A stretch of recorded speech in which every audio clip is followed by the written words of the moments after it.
It's February 1858, 2 in the morning, on the floor of the U.S. House.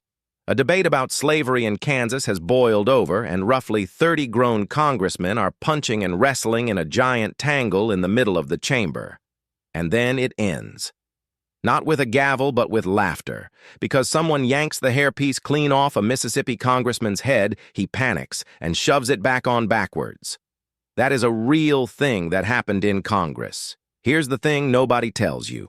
For the first half of American history, Congress wasn't a place where people argued. It was a place where people fought, with fists, with canes, and sometimes with weapons. One historian counted more than 70 violent incidents between members in just 3 decades. To understand why, you have to understand honor. A gentleman's reputation was everything, and an insult wasn't something you shrugged off. So a lot of congressmen decided the honorable response to losing an argument was to simply beat up the guy who was winning. The first famous brawl came in 1798. A congressman named Matthew Lyon spat in a rival's face. 2 weeks later, that rival got revenge, beating Lyon with a hickory cane. So Lyon grabbed iron fire-tongs from the fireplace, and the two dueled right there on the House floor while everyone watched.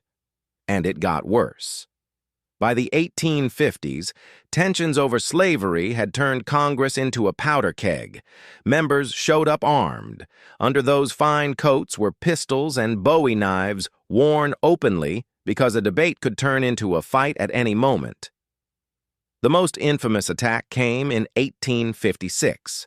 A congressman named Preston Brooks was furious over an anti-slavery speech, so he marched into the Senate chamber and beat Senator Charles Sumner nearly to death with a cane, breaking it on his head. It took Sumner years to recover, and instead of being disgraced, Brooks became a hero across the South.